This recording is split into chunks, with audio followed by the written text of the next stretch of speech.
welcome back from your break. Hopefully you had a chance to walk around a little bit and clear your mind and come back and do some more math. So the first thing we're going to talk about is finding the point estimate p hat and the margin of error from a confidence interval. So if you have a confidence interval, you can work backwards and you can find your p hat and your e from those. So here, for example, is a confidence interval. And what we want to know from you is if you can figure out what the point estimate is. In other words, my point estimate, my best one guess, my p hat, that's my point estimate, and my margin of error, e. That's the other thing. This is my e. So see if you can find those two from this confidence interval here.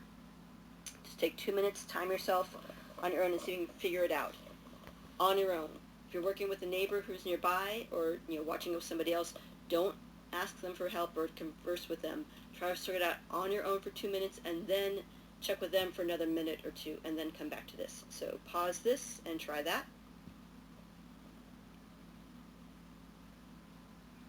Okay, so hopefully maybe you also checked with your neighbors and talked to them if you're watching this with somebody, which is kind of recommended. Not a large group, but a small group, safe group. Okay, so let's take a look and see what we came up with. So let's see, we have our upper and lower limit. So let me just draw a line here. And we'll put in our lower limit, 0.643, and our upper limit, 0.767.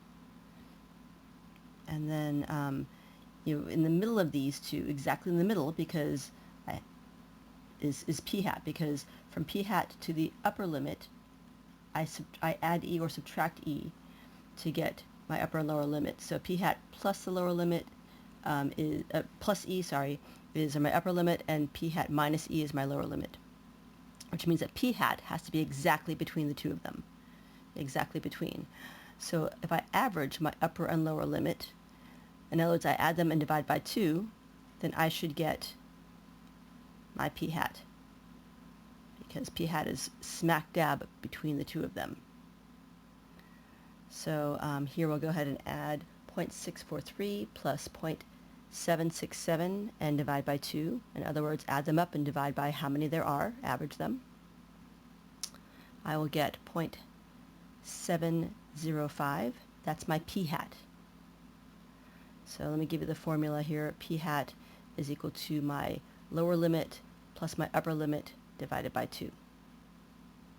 And again, that's because my p hat plus my error gives me my upper limit. It's directly between the two.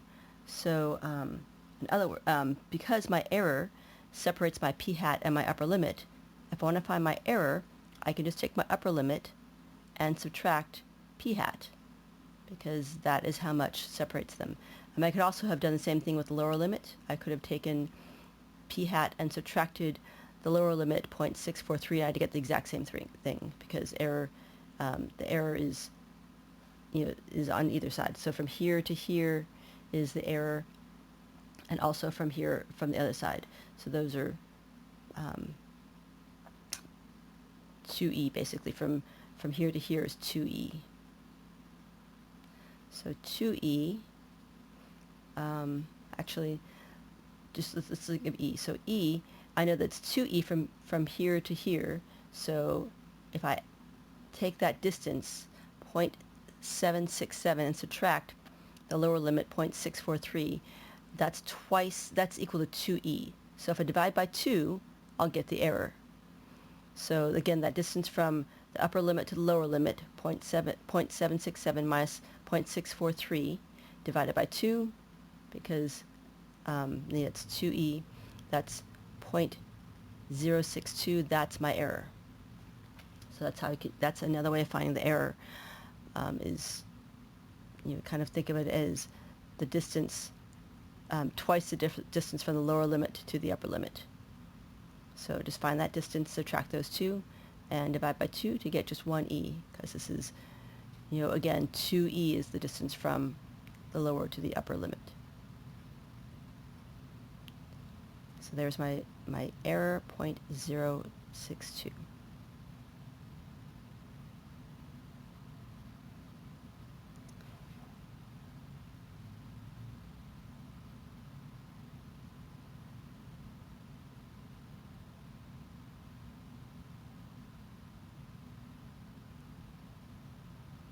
Okay, and then here it is as a formula. Just, if you want the formulas for them, you can, use either one of those. Either way of doing it is fine. So write those down if you want. And then let's have you go ahead and do problem 3 on your worksheet. So private schools, the proportion of students in private schools is around 11%. Random sample of 450 students from a wide geographic area indicated that 55 attended private schools. Estimate the true proportion of students attending private schools with a 95% confidence interval. So first of all, let's note that estimate means finding the confidence interval. So how do you know it's a confidence interval? If it says estimate or find the confidence interval. That's how you know that the problem is finding a confidence interval. It's not so difficult now in Chapter 7, but when we get to Chapter 8 and you have hypothesis tests as well, it's going to get a little confusing, keeping track of what kind of problem you're working with. So your first clue is if it says estimate means confidence interval. Or if it says confidence interval also. Either one of those things means you're finding a confidence interval. So why don't you guys take a minute and see if you can go through this and sort of sort out what to do in this problem. So you need to find the n, and you need to find the p hat, and then also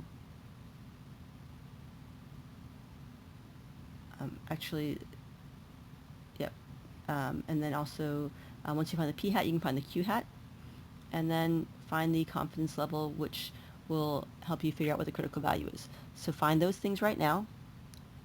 Go ahead and pause the video and locate these 5 things now.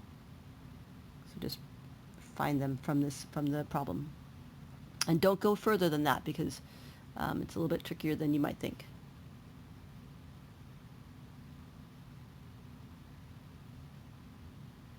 So here, random sample of 450 students. Sample of, that's your n. So n is 450. And then it's around 11%. You might think that's our p hat, but that's not, because they're just saying that. That's just a statement that the proportion of students somewhere, people will think it's that. See where it says sample here? Sample of that sample, we're trying to find the sample p. So that we have to find the sample. So the sample has 55. So 55, that's going to lead us to our p hat. So is it 55%, 5,500%, or 55 students? Which is this? What is this 55? So think about for a second, what's the 55 represent?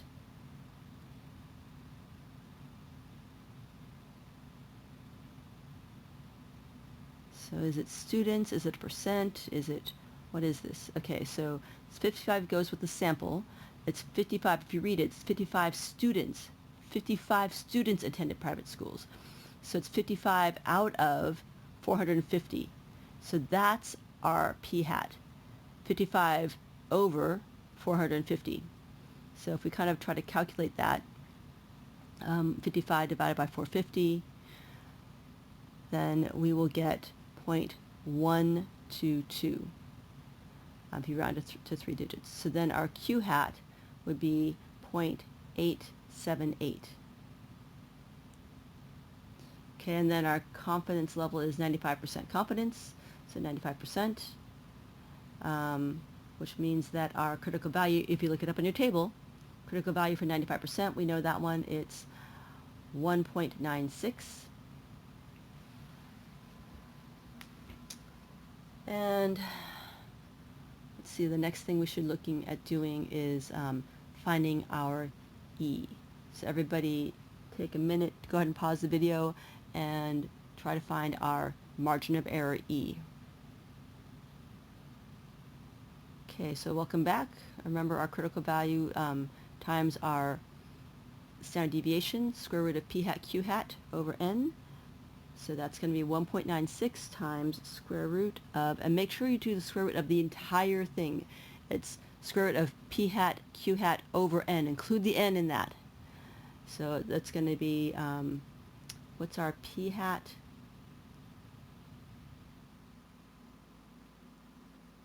I don't know why I'm pausing here.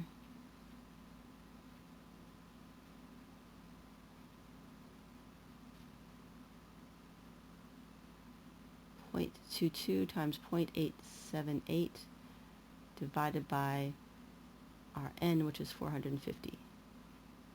Okay, so again, work from the inside out. So find 0.122 times 0.878 divided by 450 first. Find that, and then take the square root. So inside out. So here I got one of these weird e-4 things. So I'm going to put 4 zeros. Decimal place goes after the first zero, and then the rest of the numbers 238.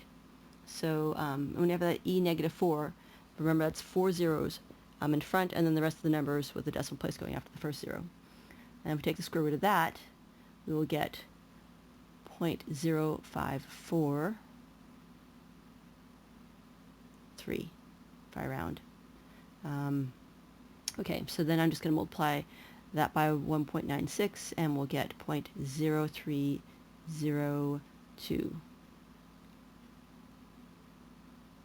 So that's our error. And then last, we need to figure out what our confidence interval is. So figure out what our confidence interval is. Again, you're going to take p hat, and you're going to add and subtract e. So go ahead and find that. Pause this for a minute and find that. You'll end up getting 0.122 minus our error, 0.0302, and then 0.122 plus our error, 0.0302. So this ends up being, when I subtract it, 0.09. Let me go ahead and use a calculator in this, because it gets kind of messed up if I don't. So hold on a second. Let me just fix this for a minute. Never hurts to use your calculator. It's totally acceptable. And we end up getting 0.0918. And then over here, my upper limit would be 0.1522 in parentheses. And then remember, we kind of want to keep it to 3 sig figs, so we'll round this to 0.092 and 0.152. But it never hurts to kind of give yourself some more decimal places just in case, because you never know how things are going to kind of work out later on. All right, so analyzing poles. Please consider these things. One, the sample should be a simple random sample, not an inappropriate sample or a biased sample. It should be a good sample. Otherwise, your whole thing is garbage, right? You got to have a good sample. And then you should have a confidence level, usually 95%, but not always. Sometimes it's 90 or 98 other things. Should provide a sample size, usually, but not always. And then remember that the quality of the poll depends upon the sampling method and the size of the sample, not necessarily the size of the population. So the sampling method makes sure you have a good non-biased sample and how big your sample is. So this kind of also follows up on that one. Just the idea that it's really not about the population size. People think that poll results are unreliable if the sample size is a small percentage of the population, but really it doesn't matter what size the population is. It's really about it being a good sample, right? A simple random sample. Obviously, if you have a large population, like the whole entire world, then you need to randomly sample the entire world, not just one area, right? So if we just sampled within California, and we're talking about the population being the entire world, that would be a bad sample because we're only sampling, one small section. If you have a good random sample of the entire world, if that's your population, then then as long as you have a decent sample size, then it doesn't really matter what your N is. If you have 1,000 people, then that's significant enough, as long as you have a good, simple random sample, which is not always easy to do. All right, so suppose we want to collect sample data in order to estimate some population proportion. So here the question is, how many sample items must be obtained? In other words, how large should your sample be? What should your n be? This is an idea about how to find n. So we'll take a look at our error, because a lot of times we'll say, given a certain error, how big of a sample size you need to take. So we look at our error. It's our critical value times the square root of p hat q hat over n, and we want to find a certain error, like say error of 0.02. That's a lot of times I'll say we want it to be within 2 error points. I can't mess with my p hat and my q hat. Those are fixed. I can't go up to somebody and say, hey, I need, can you say yes to this survey because I need a higher p hat. You can't abuse your sample like that. Your sample is whatever you get. You can't change it. And your critical value you also can't change. That's based entirely upon your confidence level, right? So, for example, for a 95% confidence level, your critical value is 1.96. You can't. That's fixed. You can't change that. But your n you can change. You can take a larger sample size if you want. So if your error is 2%, you want it within 2%, then you can totally change your error to change your error, change your n to get an error the size that you want. So let's see how the n changes with the error. Looks like I'm dividing by the n, so a larger n would give me a smaller error. So if I want a smaller error, I'd need to make a larger n. Let's kind of look at if you solved for this and kind of worked backwards to solve for n. I'd square both sides, right? So, and then I'd multiply both sides by n, and if I did that, I would get what we have on the bottom. If you can work that out by algebra yourself, or just kind of take my word for it. But if you square both sides and then you multiply both sides by n and divide both sides by e, you'd get the equation on the bottom. So this is how you determine sample size. It's the formula for determining sample size when I'm giving you an e. And here, again, I have to give you the critical value. You know that from your confidence level, and you have p hat and q hat usually. We'll talk about that in a minute. But then I always have to give you the e. I can't do this without giving you the error. So you have to have an error given to you in order to determine the sample size for that given error. So a lot of times we'll know what the p hat is. We'll give it to you. But if we don't, then we use 50-50. So kind of the worst case scenario is 50-50 for p and q. So if p and q are both 0.5 and 0.5, you'll get 0.25 when you multiply them together. So 0.5 times 0.5 is 0.25.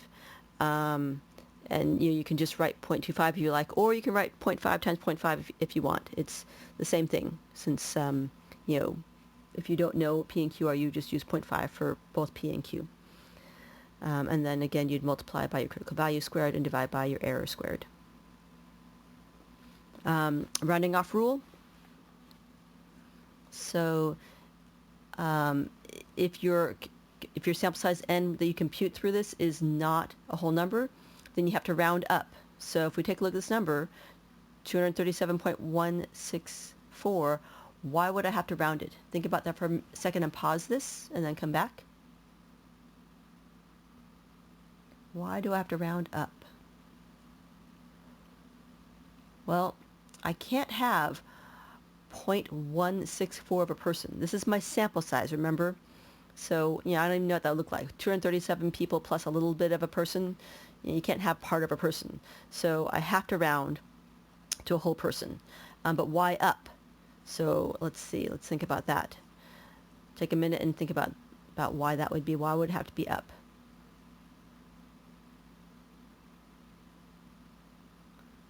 Okay, so this is my minimum. I have to have at least 237.164 people at minimum. That's my minimum sample size. So if I have 237, that's not enough. I have to have at least 237.164, and 237 is not enough. I need to have a little bit more than that for the minimum, to have that minimum error. So I have to have at least 238, because 237 is not enough. It's not. I need 237.164. So that's why we have to round up for this minimum sample size, because it's a minimum. All right, let's take a look at our example. Many companies are interested in knowing the percentage of adults who buy clothing online. How many adults must be surveyed in order to be 95% confident that the sample percentage is in error by no more than 3 percentage points. So my confidence level is 95%. My critical value then is 1.96, as we all know. But by no more than 3 percentage points, that's my error. No more than 3 percentage points, 3%, 3 cents, right? So 3 cents, how do I write 3 cents? 0.03, 3 cents. So that's my within no more than, that's my error, right? So 3 percentage points, 3%, 3 cents. Okay, so remember also that my error, it's plus or minus my error, so that can also be written as within, right? So often if you find the word within, that's your error. So either it's going to be actually the word error, that's going to give you your error, that's going to tell you what your error is, or within is the other way of finding your error. So my error is 0.03 because it's within 3%.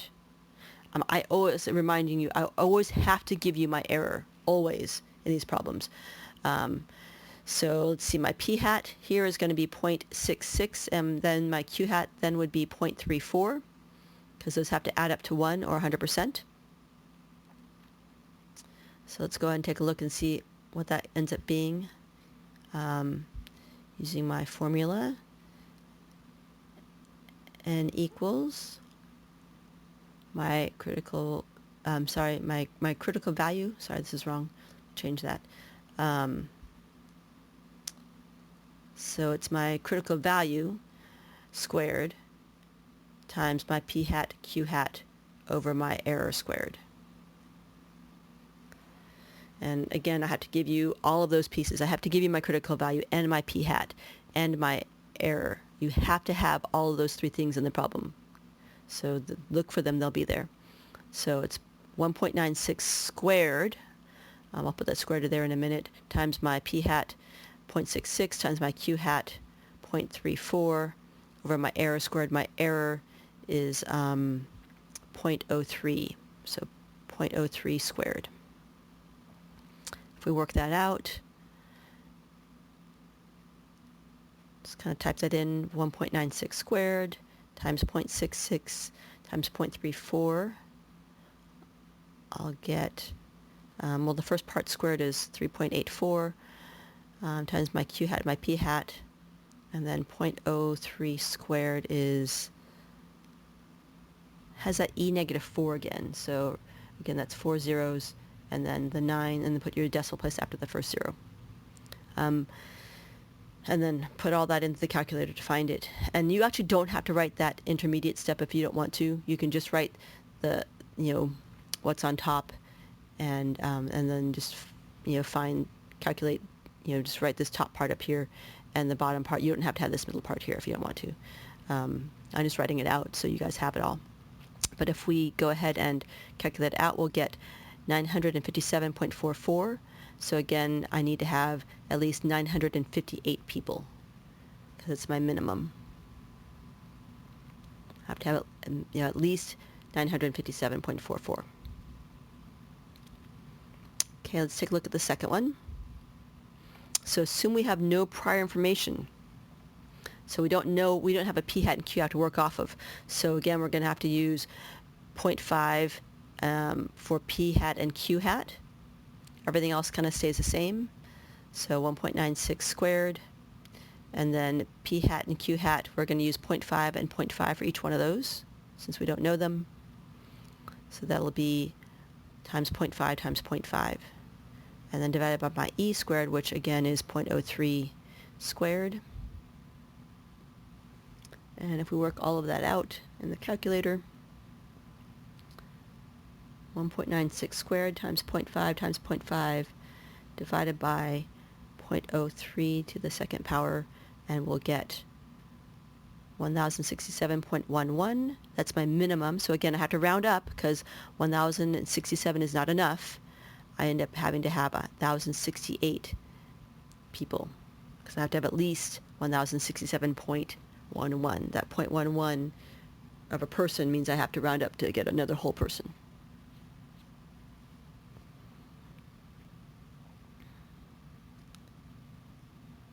Okay, so you guys go ahead and take a look at lab problem 4. Go ahead and do that.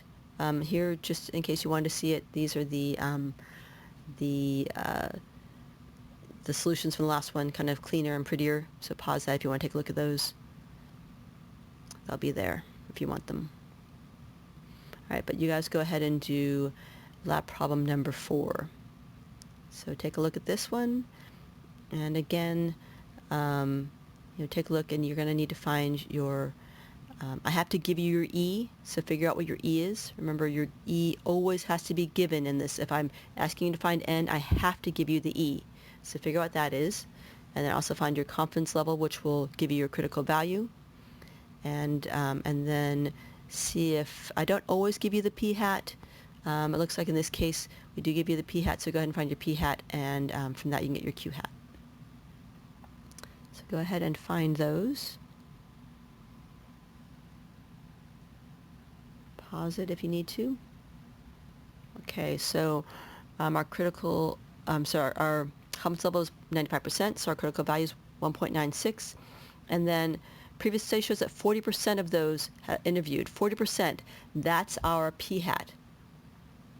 So 0.40 is our p-hat, and so then our q is 0.60. And then our E, so within, researcher wishes to be accurate within 2%. So first, find the minimum sample necessary. That means we're trying to find N. So that's our question, finding N. So it means I have to give you the E. So here's my E, within 2%, within, right? Remember, you find within, you find your error. So here my error is 2%, 2 cents, 0.02. So now we have all the pieces that we need to go ahead and solve this. So let's go ahead and plug those in. Our N is equal to our critical value squared times our p-hat q-hat divided by E squared. So that's going to be 1.96 squared times 0.4 times 0.6, our p-hat and our q-hat, divided by our error squared, 0.02 squared. Okay, so plug those into your calculator, and you will get, you actually, quick note, see how you can also do this critical value over E first and square that. So you can do that also. That's what your book does a lot of times. It'll do your critical value divided by E first and then square that instead of doing it separately. You get the exact same thing. It doesn't matter whether you do the critical value squared divided by E squared. Either way, you're going to get 2304.96, which means that you have to have at least 2305 people. Again, you can do it either way. You can either do the critical value divided by E first and then square it, or you can do your critical value squared divided by your E squared and multiply those by p-hat q-hat. Either formula works. They're the exact same formula, basically. All right, so number part B. So assume that no previous study was done. So here, we're going to have to use p-hat and q-hat as 50-50, right? So our N, we still don't know that, but it's 1.96. Let's do it the other way. 1.96 over 0.02 squared times our p-hat q-hat.